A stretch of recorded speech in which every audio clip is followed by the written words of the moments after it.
Hello, friends. This week, I'm going to talk about leadership.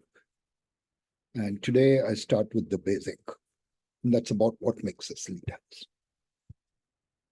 This topic has been picked because I've received so many requests to do a series on leadership, as one of the persons requested putting it. Well, we will do a series, but not all in a session, in one continuous go. This week, I'll talk some. Maybe after a week or two, again, we will go back to leadership and we'll try to see how we can go ahead with it. Okay, so let's get into it right away. Uh, what makes us leaders? So, what is leadership about? That is the important aspect. The first and primary job of a leader is guiding and making an impact on the outcomes. He has to impact the outcomes and guide his team to make that outcome happen.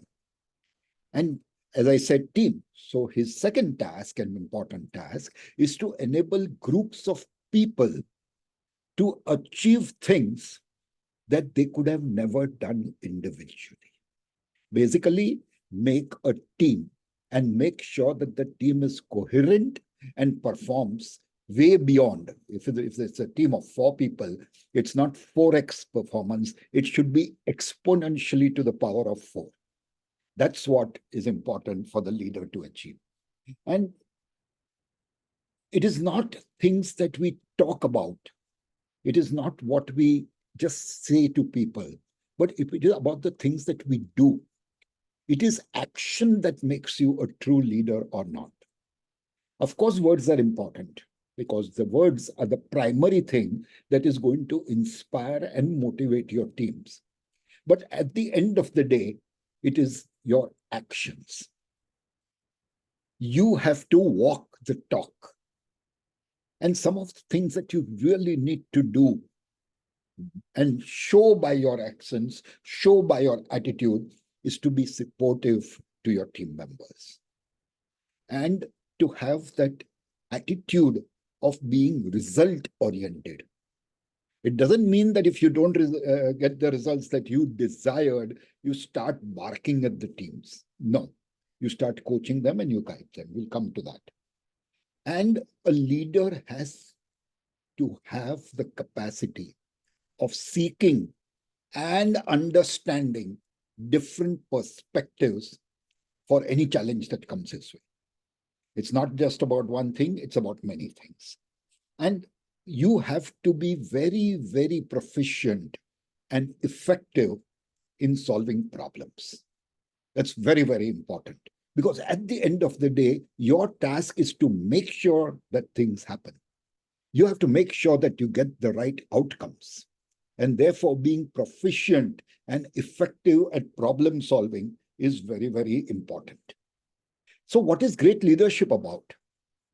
Great leaders have to have the skill and knowledge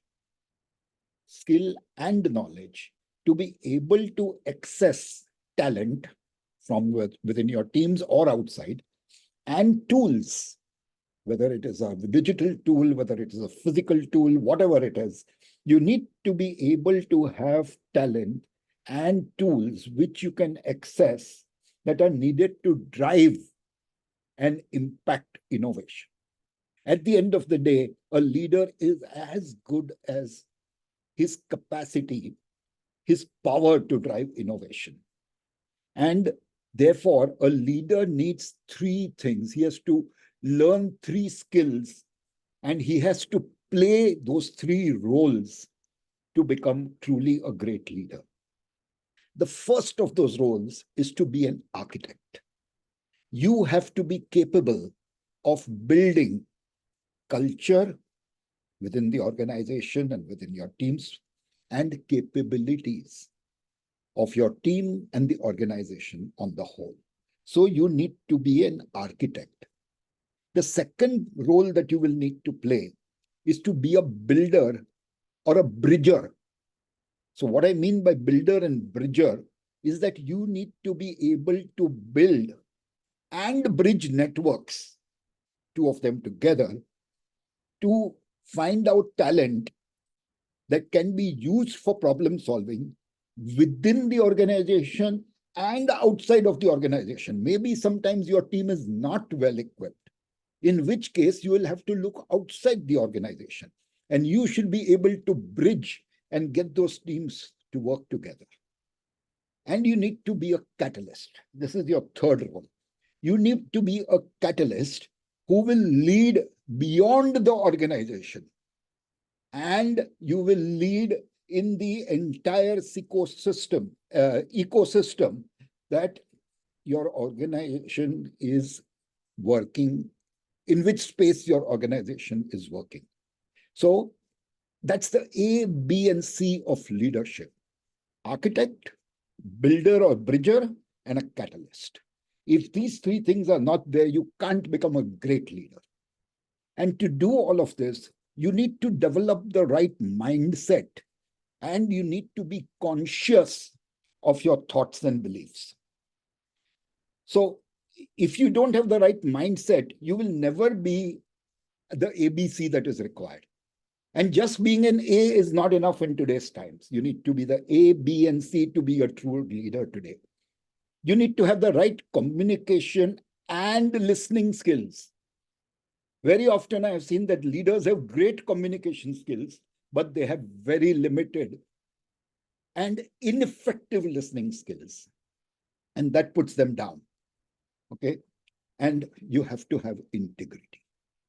If all of this becomes a part of your personality, then you are going to be a great leader.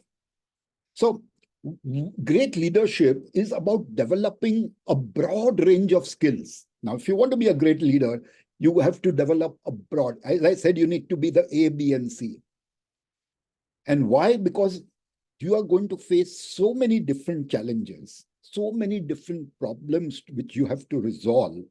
And all of those different problems, each and every one of them, we will need to develop a different strategy for each of the problems and a different path or plan of action for each of the problems. So you need to have diverse skills, because you don't know what kind of problems you're going to face till you actually face them. But for each of the problems, you will need to find the right strategy and right plan of action. Another important sign or necessity of a true leader is that you need to be humane. You need to, yes, you need to be tough when required. You need to holler when required. But at the same time, that person should know that you are there for him, that you are treating him as a human. Okay, so you need to be humane.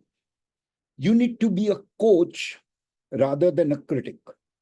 Very often I've found leaders who only criticize. In fact, there are some leaders I've never seen them going and telling any of their teammates, well done, whether as an individual or as a team. And if they say it in such a way that the team knows that it's just words coming out.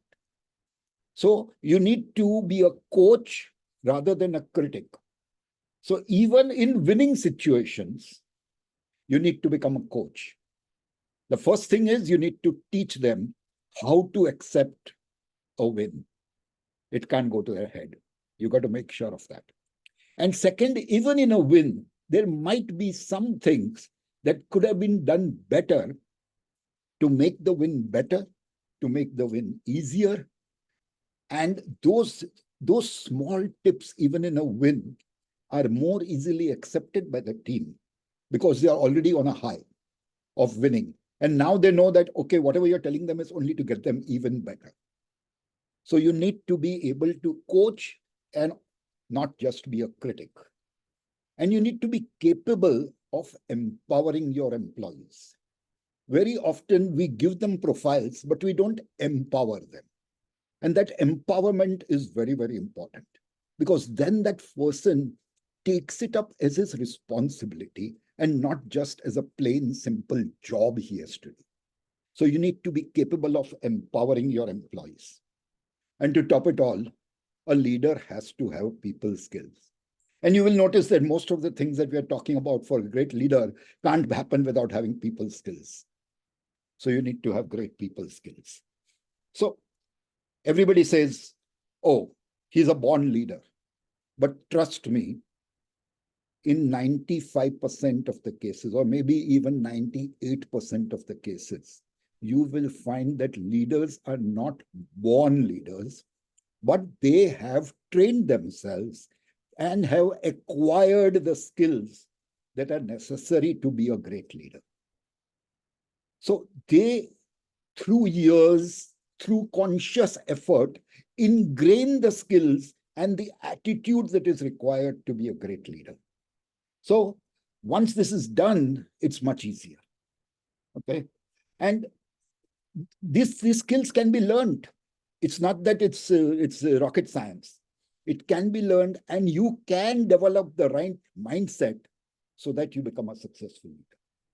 And once you have ingrained the skills, once you have ingrained this attitude, you must exhibit it. You must express it at all times through your behavior, your actions, and your words. It's all three put together. You can't just act well and forget about the other two. All three are necessary. So your behavior, your actions, and your words should reflect all the qualities that you have learned to become a good leader. You should stay focused and develop the skills or reskill yourself to become the leader in the environment that is required on a day-to-day basis. Things change, especially if you look at somebody of my age. When I was young, what leadership meant then, we'll look at it in a minute, what leadership meant then and what leadership means today is immensely different.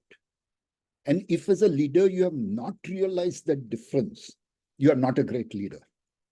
So you need to constantly skill and reskill yourself to have the right attitude and aptitude to be a great leader. And as I said, there are substantial differences between the traditional way of leadership and what is the modern way of leadership. The philosophies are completely different. It's not only actions that are different. The entire philosophy of a leader then and a leader now is different. So what is the difference between a traditional leader and a modern leader? So first, let's look at the traditional leader. What were the skills that were required? And I'm talking of when I started working. At that time, the skills that a leader required was all about managing. And when you're talking of managing, you're talking of that leader giving technical expertise. Now, technical doesn't mean running a machine. It can mean even, say, invoicing.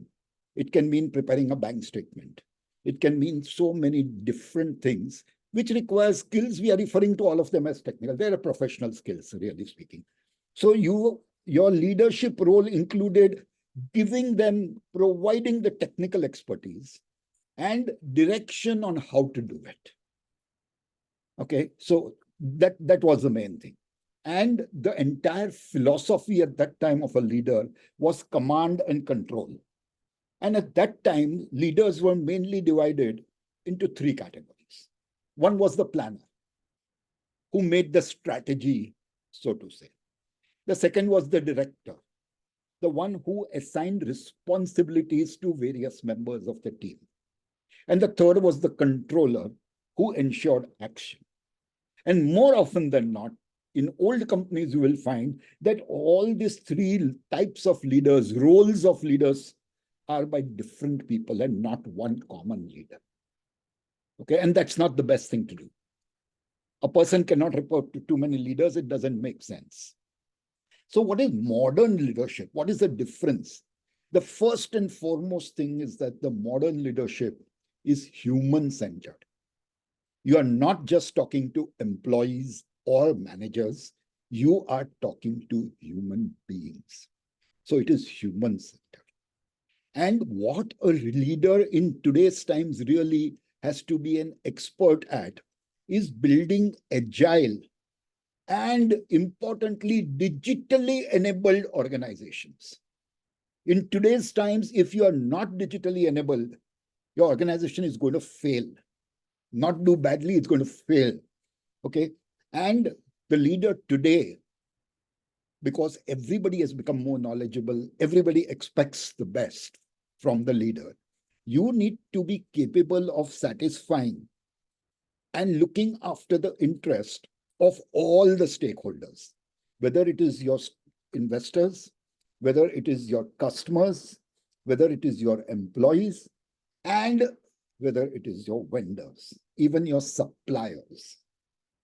They're not just supplying goods to you, they become a part of your ecosystem. So you need to be able to satisfy all of them. And you need to be performance oriented. Okay. You need to be a team coach. You need to be a mentor to your team members. And really speaking, you need to be, okay. So you need to be a coach and a mentor to your team members. And at the end of the day, the more I see about what modern leadership is all about, I feel that you have to be constantly at the service. Because while you are coaching them, mentoring them, you're doing things for them. It's not like the old days where you were demanding and controlling things. You're not a director anymore in that sense. You are a mentor, a coach, a colleague, a human one at that. And therefore, that entire attitude and mindset is different. So what are the major shifts? We've talked of traditional leaders, we're talking of modern leaders. What are the major shifts that a person needs to make to go from traditional to modern? From being just an executive, he has to become a visionary. Today's leaders need to have a vision. They need to know how they are going to take their company where. So they need to have a vision. From just being a planner, they need to become architects. They need to build the things that are necessary, as we just mentioned, for the organization. They need to move from being a director to a catalyst. You have to be able to get the team to do that. You have to become the catalyst. You need to move from being a controller to a coach. Now you can't just control, you have to coach them so that your team does better, constantly bettering themselves. And most important, if you worked with the older, this thing, people who are my age or even a little younger than me would have worked with the old kind of leadership. You need to move from being a boss to being human. Being human is very, very important in today's world. Okay. And these shifts that we are talking of, these 5 shifts that we just talked of, they need to be done at 3 different levels. One is the personal level. You need to change your mindset and behavior as per these requirements. You can't have the old mindset. You're not the boss, you're human. And you need to do the things we just talked about. At the team level, from being the controller and the manager, you need to change to becoming a coach and mentor. Big shift, trust me, but required if you want to be successful in today's times, especially when you're working with the new generations. And at the organizational level, this is something that was never even considered in the olden days. You need to have a lot of agility within your organization, and your organization needs to be supremely capable of value creation. Okay. That plain normal goodwill of being in the business for 10 years doesn't matter. And even as far as rewarding or talking to your employees is concerned, you need to see which employee has created value for you, rather than the number of days he has spent working with you. And I know organizations where no matter what you have done, when there is a celebration, it is always the long-serving people who are rewarded. That's not the way it should be. You have to reward people who have delivered and created value. Okay. So, as I said, in today's world, you need to empower employees. Okay. Now, how do you go about doing that? It's a new need in today's scenario. So, a lot of people may not know about it. Okay. And I don't think this is something that is even taught at MBA schools. You need to make sure that you clarify and that the person, the team member, team members, the team on the whole understand your entire rule set. Because if they don't know how to follow it. If you don't understand something, how will you ever do it? So you need to clarify the rules and ensure that every team member has understood it. You need to define the roles of each team member with utmost clarity. No ambiguity of any kind should be left when explaining the roles to each team member. You need to empower each of those team members to take decisions. And you need to specify certain decisions which will be made by certain people. You need to bring clarity to that, and you need to make sure that the team knows. The team members should know whom to approach when he requires a certain kind of decision. So you need to not only empower the person and decide what decision making he is going to be responsible for, but you need to inform the team about that. And this is something even I used to do. Don't be a complicit manager. Very often, because we need things to be done fast, and a team member is struggling, we'll go sit down with him and do it for him. No, he's not going to learn that way. Let the team solve the problems. It might take a little more time. Build your schedules, build it into your schedules or deadlines, and let them work on it. Help them if they need help and they come to you asking for it, but just guide them. Do not complete the job for them. Guide them, teach them, and then still let them complete the task. You don't do it for them. Okay. So develop the culture and skills required, because what I just talked about is essentially coaching and training. You need to develop the culture and the skills required to do your job properly. So that's the need today. And as a good leader, solicit feedback. I have found in my life, not only in sales and marketing, but in even managing organizations, that feedback is most critical. In the case of marketing, it helped me to improve my product. It helped me to improve my service. It helped me to improve my systems. And whereas working with teams, taking their feedback made me become less of a howler. I've always been a coach, but I was a howling coach. Okay, so things that you have to learn. At 68, I can say this very easily. But at that time, and as I said, there are times when you just want things to move. Nothing else matters. Okay, so solicit feedback. Now, the second important aspect that we talked about is communication. We said it, you have to be very clear, you have to clarify the rules, you have to inform the team about the decision making, you want to empower. So all this requires a lot of communication skills. So what you need to do is to define and guide. This is communication. You define the goal. What is your goal? Define it very clearly, very explicitly, and then guide them, coach them, train them, move them, direct them to the right path towards the long-term goals. And listen to and understand the needs of all stakeholders. That is very important. Enable a dialogue, or either indicate it or enter into one whenever there seems to be the need. Okay, communicate proactively.